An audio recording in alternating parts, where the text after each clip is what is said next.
जय हिंद साथियों, आज हम आपको भारत के एक ऐसे महान विद्वान, श्रेष्ठ राष्ट्रपति और जिनके जीवन पर शिक्षक दिवस मनाया जाता है, उनके जीवन की कुछ विशेष पहलुओं पर बात करेंगे जिसको आपको जानना जरूरी है, आपके बच्चों को जानना जरूरी है, शिक्षकों को जानना जरूरी है और जो अध्ययन करने वाले विद्यार्थी हैं उनको भी जानना जरूरी है।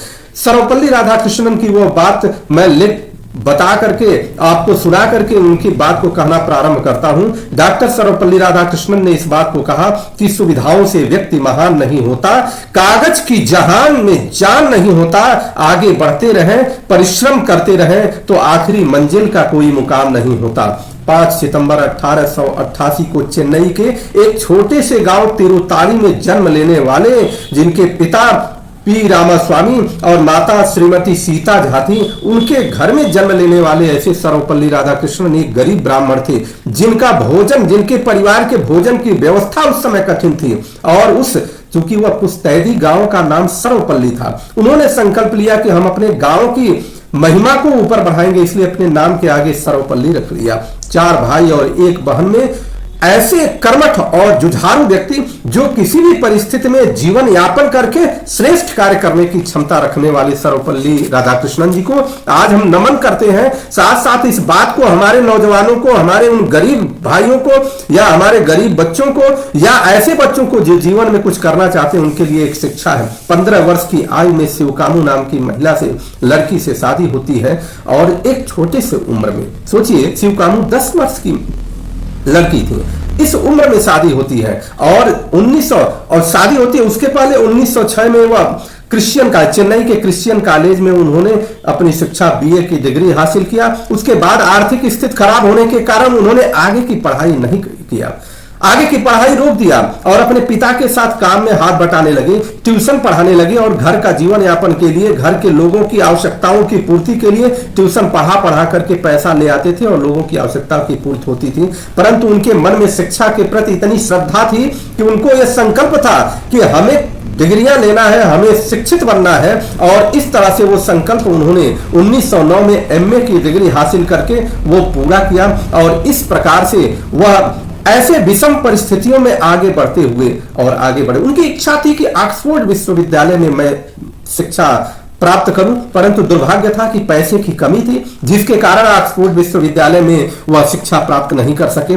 और उसके बाद आगे बढ़े तो प्रोफेसर स्केलर नाम के एक व्यक्ति थे, महान व्यक्ति थे, जिन्होंने बड़ा सहयोग किया। उस प्रोफेसर स्केलर ने उस गरीब ब्राह्मण और गरीब व्यक्ति, गरीब मेधावी व्यक्ति को ऐसा सहयोग किया कि सब असिस्टेंट ऑफ स्कूल का पद उन्होंने दिलवाया, जिससे वो बाखूबी निभाने लगे और उनकी कार्यकुशलता की प्रशंसा चारों तरफ होने लगी। परंतु ब्राह्मण विरोधी गतिविधियां होने के कारण चेन्नई में फिर से इनका ट्रांसफर किया गया और चेन्नई में प्रेसिडेंसी कॉलेज में कर दिया गया और बार बार लगातार ट्रांसफर होने के कारण ये क्षुब्ध होकर इन्होंने नौकरी छोड़ दिया। उसके बाद मैसूर सरकार में ऐसी स्थिति थी, मैसूर विश्वविद्यालय जहां पर कोई भी व्यक्ति विदेशी शिक्षा प्राप्त किया हो वही प्रोफेसर हो सकता था। लेकिन जब डॉक्टर विश्वेश्वरैया, जिनके जीवन पर, जिनके जन्मदिन पर हम इंजीनियर्स डे मनाते हैं, विश्वेश्वरैया के संपर्क में जब वो गए तो वो विश्वेश्वरैया जब इनसे मिले तो कहे कि इतनी सामान्य व्यक्तित्व, इतना सामान्य सा वेशभूषा, इतना सामान्य सा जीवन यापन करने वाला व्यक्ति इतना महान हो सकता है। वह विश्वेश्वरैया जी मैसूर के राजा के दीवान थे। उन्होंने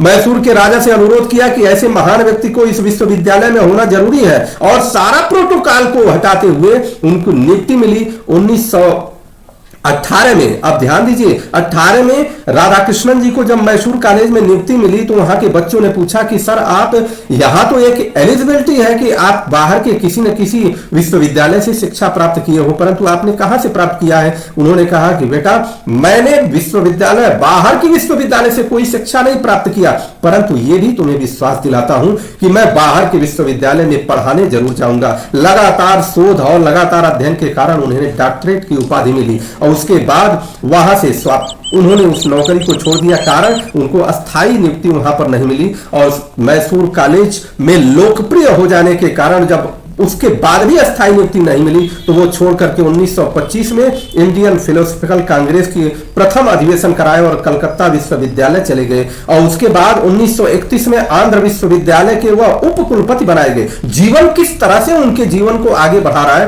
किस तरह से भाग्य, कर्म, पुरुषार्थ सब उनको आगे बढ़ा रहा है, अब आपको देखने की आवश्यकता है। 1936 में इस गरीब ब्राह्मण ने विदेश पढ़ने का जो संकल्प था, पढ़ाने का संकल्प पूरा हुआ और ऑक्सफोर्ड विश्वविद्यालय में जाकर उन्होंने अपना ज्ञान देने का काम किया। और जो अपने आप में एक ऐतिहासिक था कि ऐसा गरीब ब्राह्मण जो एकदम नीचे के तबके से उठता है और ऑक्सफोर्ड विश्वविद्यालय में चला जाता है। पंडित मदन मोहन मालवीय जी के अनुरोध पर 1939 में उनको रूस का या मॉस्को का कहीं राजदूत नियुक्त किया गया और 11 मई 1952 को डॉक्टर राधाकृष्णन को भारत का उपराष्ट्रपति बनाया गया।